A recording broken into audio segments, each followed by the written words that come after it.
تولا نام ہے حسین تک پہنچنے کا اور تبرہ نام ہے یزید سے بچنے کا.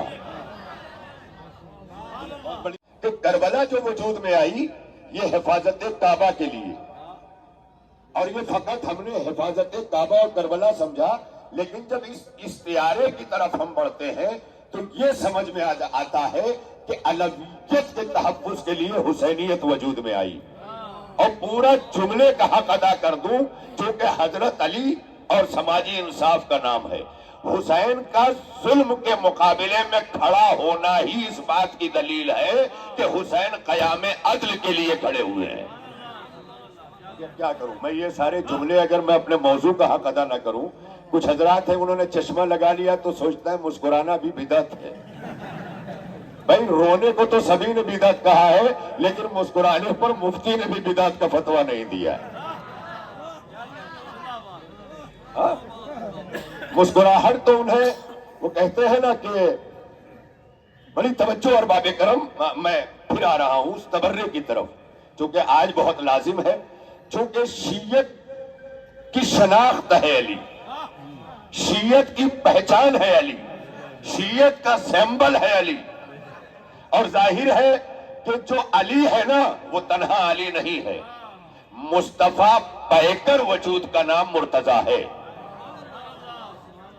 یانا مدینۃ العلم وعلی بابہا جو پیغمبر ختمی مرتبت نے کہا ہے، وہ اسی لیے کہا ہے تاکہ دنیا کی سمجھ میں آ جائے کہ اس دروازے سے وہی باہر آئے گا جو شہر کے اندر ہے. تو جب عدالت علی کی بات ہوگی تو یہ دین مصطفیٰ ہی کی بات ہوگی. مگر میں تھوڑا سا اس وقت تبرے پہ آ جاؤں، اور تبرے پہ اس لیے آ رہا ہوں کہ بہت سے حضرات آج یہاں بھی بیٹھے ہوئے اکثر ہوتے، ارے صاحب تبرہ، تو تبرہ گالیاں دینے کا نام نہیں ہے. پیام اعظمی نے اسی تبرے کی ایک جگہ تشریح کرتے ہوئے کہا ہے کہ حسینیت تو ہے خود مرکز رواداری. کچھ لوگ رواداری کے خلاف ہیں، لیکن رواداری سماجی انصاف کا ایک باب ہے. جہاں سماجی انصاف ہوگا وہاں رواداری ہوگی، اور رواداری برداشت کی بنیاد پہ وجود میں آتی ہے. اس کا مطلب یہ ہے کہ برداشت بھی ہونا چاہیے. جس طرح غدیر کے مقابلے میں ہم نے خلاف غدیر لوگوں کو بھی سماج میں برداشت کیا ہے. یہ لفظ برداشت جو ہے نا، یہی جتنا بلند ہوتی جائے گی اسی قدر رشتے نبھتے جائیں گے. جن سے دل نہیں چاہتا گفتگو کبھی، اگر ان سے بھی بولنا پڑے تو اسی کا نام برداشت ہے. اور جس کے پاس قوت برداشت نہیں ہے وہ انصاف نہیں کر سکتا. دیکھیں میں کیا کروں، جب موضوع کے قریب آتا ہوں تو سناٹا چھا جاتا ہے. جس کے پاس قوت برداشت نہیں. ہاں بھائی اگر میں مائک سے قریب ہو جاؤں تو مائک والے اپنی آواز کم کر لیں، میں ذرا دور ہونا کم پسند کرتا ہوں، کیونکہ ایک مرتبہ جس کے قریب ہو گیا پھر دور نہیں ہوتا. بڑی توجہ رہے ارباب کرم، ذرا دیکھتے آئیں. مولا سلامت رکھے آپ سب کے چہروں کا تبسم جاری رہے، تمام فکر سے آفات و بلایات سے مولا آزادی دے، اور اسی طرح سے تو ارباب کرم بڑی توجہ رہے. تو پیام اعظمی نے بڑے پیارے انداز میں تشریح کی ہے کہ حسینیت تو ہے خود مرکز رواداری.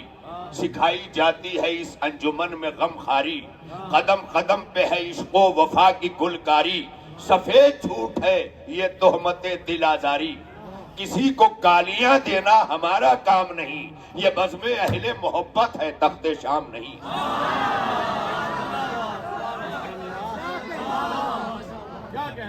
ایسا لگتا ہے کہ بولنے کا لائسنس فقط انہی کے پاس ہے. ذرا بولتے بھی آئے نا. یا علی، یا علی، یا علی. اس لیے نام علی پر مسکراتا ہوں عقیل، پاک ہے میرا لہو اظہار ہونا چاہیے. ارے اب بھی نہیں سمجھ میں آیا. یا علی لا یحبک الا طاہر الولادہ ولا یغضبک الا خبیث الولادہ. یہ حدیث فقط شیعوں کے ہاں نہیں ملے گی، تمام اکابر علماء اہل سنت نے بھی لکھا ہے اے علی تجھ سے کوئی محبت نہیں کرے گا سوائے اس کے کہ جس کی ولادت پاک ہے. اور کوئی بغض نہیں رکھے گا سوائے اس کے کہ جس کی ولادت میں نجاست ہے.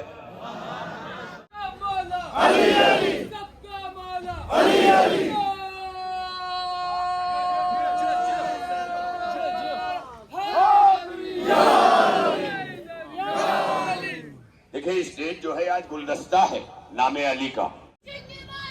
علی مولا علی مولا علی مولا علی مولا علی مولا علی مولا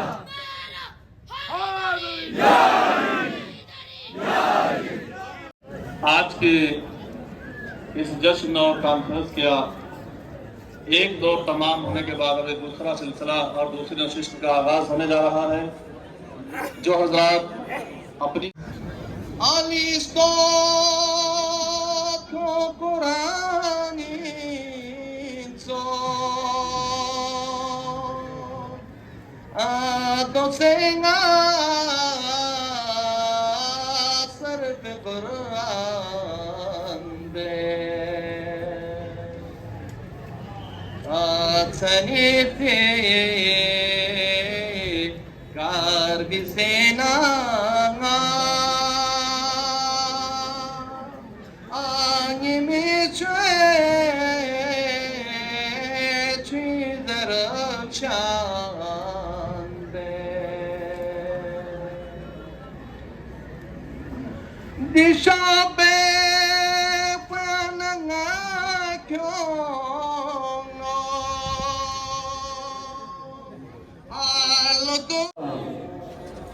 اور وہ جو خانہ کعبہ میں جو درار بنی تھی جو دروازہ ہوا تھا وہ تو آپ کو یاد ہے نا.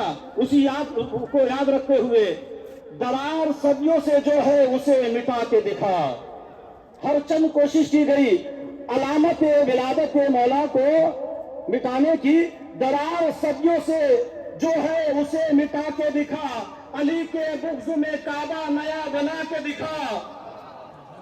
ذرا سے بولیے گا خاموش نہ رہیے. مولا کی بارگاہ میں بیٹھے ہوئے ہیں.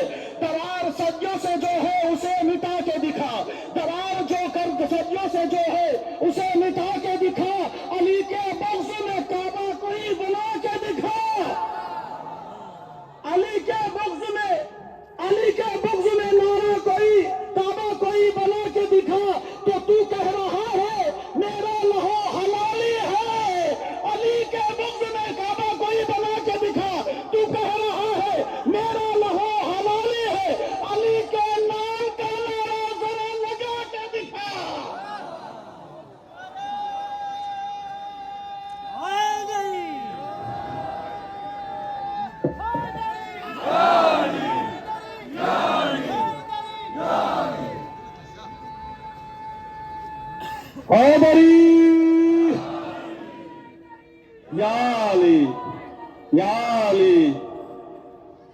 خطیب کہلاتے ہیں.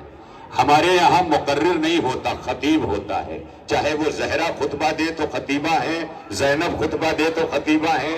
تو یہ خطابت دراصل اس فن کا نام ہے کہ جہاں ہر علم بیعت کیے ہوئے ہوتا ہے. جب علوم بیعت کر لیں تو خطابت مارز وجود میں آتی ہے.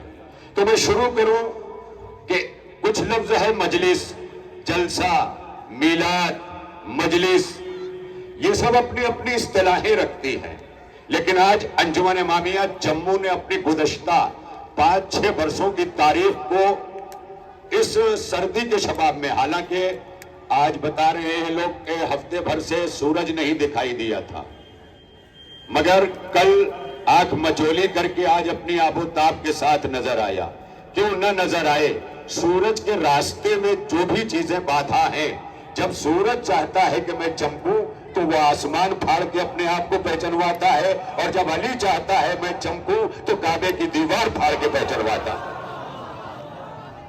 تو بہرحال آپ بیدار ہیں. بڑی تیزی سے میں نے عرض کیا تھا کہ میں موضوع پہ گفتگو کرنا چاہتا ہوں. پر اتنا ہی سا فرق ہے کہ سنی حضرات وہ ہیں جو صحابی کو برا نہیں مانتے, اور شیعہ وہ ہیں جو برے کو صحابی نہیں مانتے. اتنا ہی فرق ہے, اس سے زیادہ نہیں. تو صحابیت کے حصے میں جو خلافت آئی وہ رسالت کی نیابت ہے, ولایت کی نیابت نہیں ہے. ولایت کی نیابت کو علی کہتے ہیں، اسی لیے غدیر خم کے میدان میں جب مصطفیٰ جان رحمت نے اپنی زندگی کا پہلا اور آخری حج کیا، نبی نے کوئی دوسرا حج نہیں کیا تھا، کیونکہ حج کی آیت آئی ہے سن 2 ہجری میں، حج واجب ہوا ہے سن 2 ہجری میں، یعنی ہجرت کے 2 برس بعد۔ کیا آپ نہیں کر سکتے حج؟ اللہ کے رسول نے کہا کیوں؟ انہوں نے اپنی کنڈیشن رکھی، نبی نے ساری کنڈیشن کو قبول کر لیا، یعنی حج ٹالا۔ کس لیے حج ٹالا؟ تاکہ فتنہ نہ ہو۔ میں کیا کہہ رہا ہوں؟ اس کا مطلب فتنہ برپا کر کے حج کرنا سیرت نبی کے خلاف ہے، فتنے کو روکنے کے لیے حج چھوڑ دینا ہی نبی کی سیرت ہے۔ یہی وجہ ہے کہ جب یزید نام کا فتنہ اٹھا تو حسین نے بھی وہی کیا، جیسے نبی نے صلح حدیبیہ کر کے حج نہیں کیا، ویسے ہی حسین نے کربلا بسانے کے لیے حج نہیں کیا۔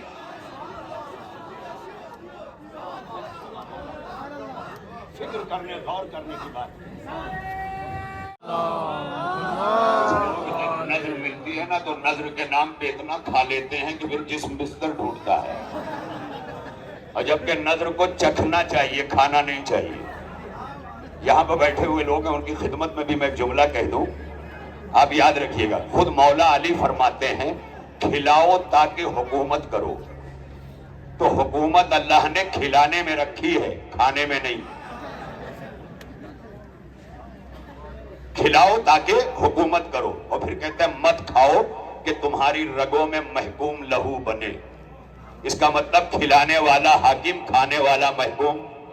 اب مکے کی تاریخ میں پڑھ لو، جو کھلانے والے ہیں وہی حاکم رہیں گے۔ بڑی توجہ رہے، میں جملہ لا رہا ہوں، حالانکہ بڑا الجھ جائے گا، دیر تک چلا جائے گا، اور آپ نے بھی سمجھ لیا ہے۔ تو ایک اور جملہ کہ اگر فاقہ کشی آپ کرتے ہیں تو فاقہ کشی کبھی آپ کو بیمار نہیں ہونے دیتی۔ بیمار انسان بن کھائے نہیں ہوتا، کھا کے ہوتا ہے۔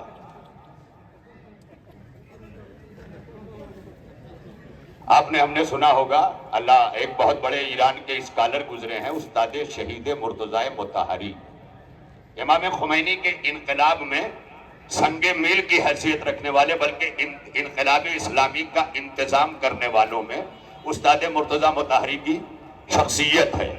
حسینیہ ارشاد تہران میں ان کی تقاریر بھی ہوتی تھی اور وہ محفوظ ہیں۔ اس میں ایک جگہ انہوں نے کہا میدا اور بھیجا دونوں کی مثال یکساں ہے۔ میدے میں اگر اتنا بھر لوگے کہ ڈائجیشن کی جگہ نہ رہ جائے تو قے ہونے لگے گی، اسی طرح بھیجے میں بھی اتنا نہ بھر لو کہ فکر کی جگہ ختم ہو جائے۔ جن کے یہاں بھیجے میں علم بھرا ہے اور فکر نہیں ہے، وہ علمی قے کرتے ہیں، اور ان سے آپ ہوشیار رہا کریں، کیونکہ اسلام فکر کا نام ہے۔ بڑی توجہ کے ساتھ، اب میں بڑی تیزی سے آ رہا ہوں۔ تو ولایت کے ذمے اللہ نے حکومت رکھی۔ اب علامہ اقبال کے نظریے میں اجتہاد پر وہ لکھی گئی کتاب جو میرے ساتھ سفر میں بھی رہی، موضوع دیکھ کر میں نے ساتھ میں رکھ لیا تھا۔ میں نے جب اسے پڑھا تو ہمارے اس کرۂ ارض پر اسلام کے تصور میں 4 ادوار گزرے ہیں۔ ایک دور کو خلافت کہتے ہیں، دوسرے دور کو ملوکیت کہتے ہیں، تیسرے دور کو شاہی کہتے ہیں، اور چوتھے دور کو جمہوریت کہتے ہیں۔ اور نہ خلافت میں عدل ملا، نہ ملوکیت میں ملا، نہ شاہی میں ملا، نہ جمہوریت میں ملا۔ اسے میری خطابت نہ سمجھیے گا، ہر ایک پر دلیلیں بھی موجود ہیں، شواہد بھی موجود ہیں، ساری چیزیں موجود ہیں۔ ایک دلیل دے دوں کہ علامہ اقبال، اقبال لاہوری کے نام سے ایران میں پہچانے جاتے ہیں، اور جتنا ایرانی کام کیا گیا، آیت اللہ خمینی نے اپنی تقریروں میں کوٹ کیا، استاد مطہری نے اپنی تقریروں میں کوٹ کیا ہے علامہ اقبال کو۔ وہی علامہ اقبال جنہوں نے اس دور میں کہا تھا کہ تہران ہو اگر عالم مشرق کا جنیوا، شاید کرۂ ارض کی تقدیر بدل جائے۔ یہ اس وقت کہا تھا، لیکن آج فلسطین کے آثار بتا رہے ہیں کہ یونائٹڈ نیشن کا جنیوا ہے تو اسرائیل ہے، اور جس دن تہران جنیوا بن گیا، مشرقی دنیا کا، اسرائیل کا وجود صفحہ ہستی سے مٹ جائے گا۔ اور اسے کون نہیں چاہتا؟ عیسائی نہیں، یہودی نہیں، مسلمان نہیں چاہتا. سارے مسلم ممالک کی خاموشی، مجرمانہ خاموشی، اس بات کی دلیل ہے کہ یہ چپ ہے ظلم کے اوپر. اب سمجھ میں آیا؟ جیسے آج کا پورا قلب اس ظلم پہ خاموش ہے، اسی طرح 1400 برس پہلے پورا عالم اسلام یزید کے ظلم پہ خاموش تھا. یہ یاد رکھیے گا. پورا منظر آپ کے سامنے. بولنا چاہیے عالم اسلام کو. ہم سے کیا مطلب کہو گے تو حسین کو اکیلا ہونا پڑے گا. اور حسین جب نکلتا ہے نا تو وہ مصطفیٰ کے ولایت کا نائب بن کے نکلتا ہے. اور جب ولایت کا نائب بن کے نکلتا ہے تو حسین منی وانا من الحسین کی حدیث تو سب نے سنی ہے، ہر مسلک تک پہنچی ہے. مگر یہاں پر شاعر نے ایک نیا رخ دیتے ہوئے کہا ہے کہ خون سے لکھی گئی تفسیر حدیث منی، خون سے لکھی گئی تفسیر حدیث منی، وہ محمد کی لڑائی تھی، لڑا ہے شبیر. مجھے نہیں پتا کہ اب آپ کانفرنس میں ولایت میں عدلی ہی ولایت کی جان ہے. اب میں نے 4 نام لیے: خلافت، ملوکیت، شاہی، جمہوریت. یہ 4 نام لیے. چاروں جگہ آپ دیکھ لیں عدل نہیں ملے گا، انصاف ملے گا. اب بہت وکیل صاحب کے سامنے، جو نائب وزیر اعلیٰ وکیل ہیں، ان کے سامنے بڑی جرات سے یہ بات کہنا چاہتا ہوں کہ عدالتوں میں جسٹس بیٹھتا ہے، اور ہمارے یہاں اردو زبان میں اس جسٹس کے لیے کوئی لفظ ایجاد نہیں ہوئی، بس جج صاحب کہہ دیا. جسٹس اور ہے، عدل اور ہے. عدالتیں تو ہیں مگر عادل نہیں ہے، جسٹس ہے. ہو گئی، میرے موضوع پر بات ہوگی. عدالتیں تو ہیں، عدالت ہونا اور ہے، عدالت میں عادل ہونا اور ہے. وہاں عادل کیوں نہیں بیٹھا ہے؟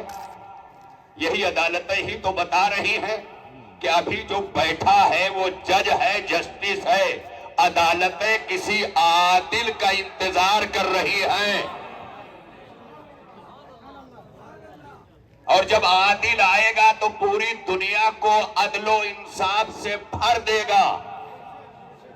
اس کا مطلب یہ ہے کہ عدالتیں ہیں مگر عادل نہیں ہیں.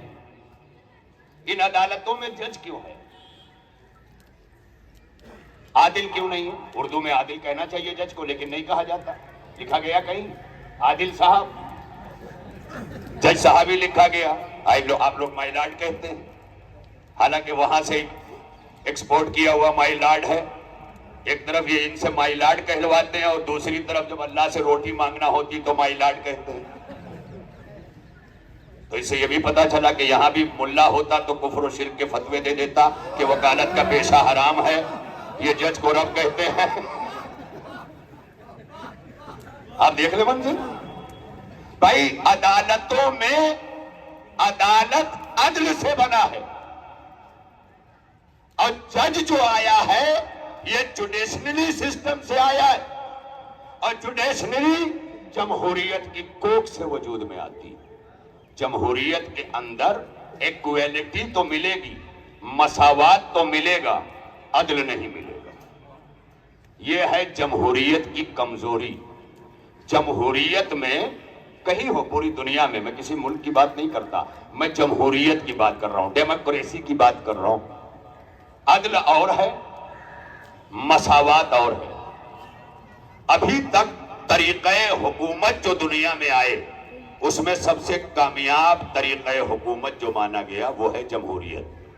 حالانکہ اسلام کی جمہوریت اور ہے، مغرب کی جمہوریت اور ہے.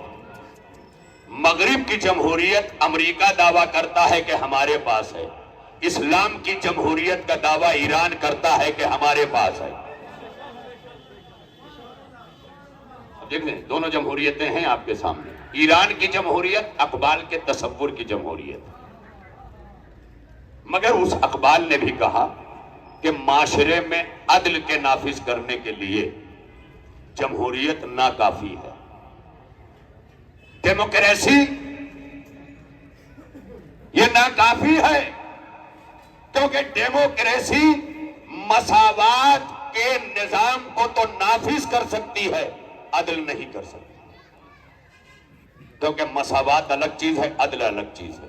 اب علامہ اقبال کہتے ہیں کہ اس راز کو ایک مرد فرنگی نے کیا فاش، اس راز کو ایک مرد فرنگی نے کیا فاش، ہر چند کے دانا اسے کھولا نہیں کرتے، ہر چند کے دانا اسے کھولا نہیں کرتے۔ جمہوریت ایک طرز حکومت ہے کہ جس میں بندوں کو گنا کرتے ہیں، تولا نہیں کرتے۔ جب تک بندہ گنا جاتا رہے گا تب تک جمہوریت کے زیر اثر رہے گا، جس دن بندہ تولا جانے لگا اس دن عدالت کے زیر اثر آ جائے گا۔ مسلمان جب تک جمہوریت کی نگاہ سے علی کو دیکھے گا، علی کو سب کے برابر کر دے گا، لیکن جب عدل کی بنیاد پہ دیکھے گا تو اسے نظر آئے گا کہ ہر صحابی کہتا ہوا نظر آیا کہ اگر علی نہ ہوتے تو میں ہلاک ہو جاتا۔ یہ ہے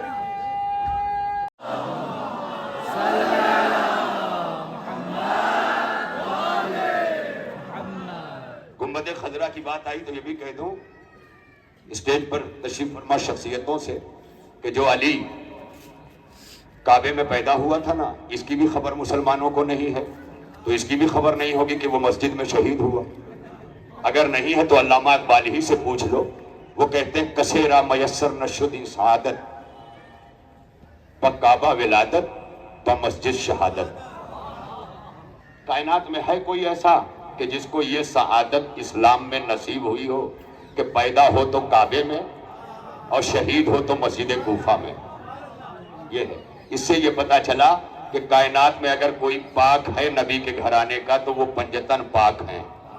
اس کے بعد تمغے کی صورت میں مسلمان جسے چاہے پاک کہے، وہ تو اس وقت آپ مجھے بھی پاک کہہ لیجئے، حیدری پاک، کیونکہ ابھی تو میں پاک ہوں، لیکن گارنٹی نہیں ہے کہ میں یہاں سے ہٹوں گا تو پاک رہوں گا، کبھی بھی نجس ہو سکتا ہوں۔ تو جو کبھی بھی نجس ہو جائے وہ نطفہ نجس کا پیداوار ہے، اور جس کے لیے آیت تطہیر ضمانت دے دے کہ ان کے قریب نجاست نہیں آ سکتی، وہ پنجتن پاک کہلاتے ہیں، وہ علی پاک ہے۔ جہاں آیت گارنٹی دے رہی ہو وہاں پاکیزگی ہے۔ تو بہرحال میں بہت مختصر کر دوں گفتگو کو، کیونکہ آپ کو پتا ہے کہ میری تقریر کے بعد تتمہ جلسہ بھی کر دیا جائے۔ حالانکہ علماء جو جن سے میں اکتساب فیض کرتا ہوں، یہ میرا کچھ نہیں ہے، میں تو ایک خطیب ہوں، مگر علماء ہمارے علم کا مرکز و محور بھی ہیں، اس لیے میں ان سے ہمیشہ علم لیتا ہوں۔ بخالی خطابت میری کاریگری ہے کہ علم کا چبایا ہوا لقمہ ان سے لیتا ہوں اور خطابت کی چاشنی لگا کے اسے ذائقے دار بنا دیتا ہوں، اور آپ لوگ تبرک کی طرح لینے لگتے ہیں، ورنہ علماء ہی ہمارے لیے سب کچھ ہے۔ یہ الگ بات ہے کہ آج اسلام دشمن طاقتیں ہر مسلک کو دور لگانے میں لگی ہوئی ہے کہ یہ علماء سے دور ہو جائیں، کیونکہ جب تک ملت اپنے علماء سے قریب رہے گی اپنے اسلام کی رہے گی۔ یہ دوری ہر جگہ ہو رہی ہے، ہر جگہ، خدا کی قسم۔ لیکن یاد رکھیے گا کہ دین کی رہبری، دین کی ذمہ داری، جب بھی اس طرف آپ دیکھیں تو علماء کی طرف دیکھیں، اور حاکم انہیں مانیں جن پر علماء کا ہاتھ ہو، مگر علماء حق کا ہاتھ ہو، علماء سو کا نہیں، کیونکہ علماء سو کا اجتماع یزید کو بھی رضی اللہ بنا دیتا ہے نا؟ آپ مطمئن پوری طرح سے، میں اب اپنی گفتگو کو بہت مختصر کر رہا ہوں، عدل اور عدالت تک میں آیا تھا۔ تو علامہ اقبال نے کیا کہا؟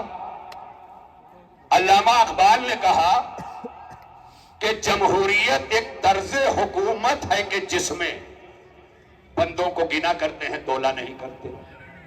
تو یہ گننا اور تولنا کا اس کا فلسفہ کیا ہے؟ تو اس کا فلسفہ جمہوریت کا طرز انتخاب ہے۔ کلکٹر صاحب محنت کر کے کلکٹر بنے، آئی اے ایس صاحب کمپٹیشن میں بیٹھ کے آئی اے ایس بنے، یہ سارے علم حاصل کر کے بنے، لیکن جب ان کے ہاتھوں میں بیلٹ پیپر یا ای وی ایم جو آج مشکوک بنی ہوئی ہے،